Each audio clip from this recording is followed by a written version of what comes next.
വടക്കുനാഥ ക്ഷേത്രത്തിൻ്റെ തിരുമുറ്റത്ത് നിന്ന് കോൺഗ്രസിൻ്റെ അശ്വത്തെ കോൺഗ്രസ് പ്രസിഡന്റ് മല്ലികാർജുൻ ഖാർഗെ അഴിച്ചുവിട്ടിരിക്കുകയാണ്. കോൺഗ്രസ് തെരഞ്ഞെടുപ്പ് പ്രചരണത്തിൻ്റെ തുടക്കം കുറിച്ചുകൊണ്ട് ഈ യാത്ര ഇന്ത്യയുടെ ഹൃദയഭൂമിയിലേക്ക് നീങ്ങുകയാണ്.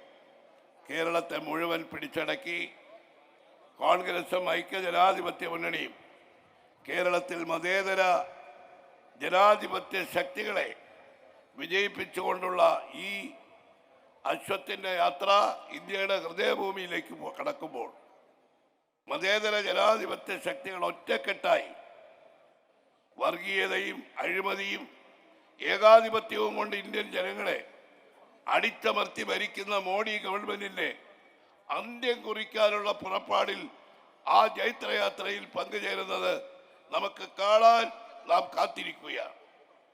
കേരളം ദൈവത്തിൻ്റെ സ്വന്തം നാടല്ല, പിശാചിൻ്റെ നാടായി മാറി അഴിമതിയും അക്രമവും ധൂർത്തും ആഡംബരവും കൊണ്ട് കേരളത്തിലെ പാവപ്പെട്ടവരുടെ ജീവിതത്തെ നരകതുല്യമാക്കിയ പിണറായി സർക്കാർ, ഈ പിണറായി സർക്കാരിൻ്റെ ശവപ്പെട്ടിയിലെ അവസാനത്തെ ആണിയാണ് 2024 ലോക്സഭാ തെരഞ്ഞെടുപ്പിലൂടെ കേരളത്തിലെ ജനാധിപത്യ വിശ്വാസികൾ അടിക്കാൻ പോകുന്നത്.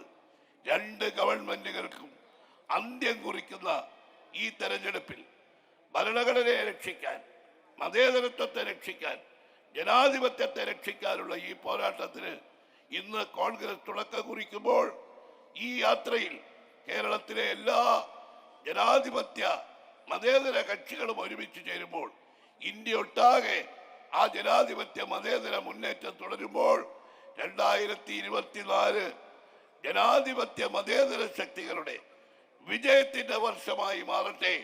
അത് മാറ്റിയെടുക്കാൻ നമുക്കെല്ലാം ഒറ്റക്കെട്ടായി പ്രതിജ്ഞ ചെയ്യാം എന്ന് മാത്രം പറഞ്ഞുകൊണ്ട് എൻ്റെ വാക്കുകൾ ചുരുക്കുന്നു. ജയ് ഹിന്ദ്.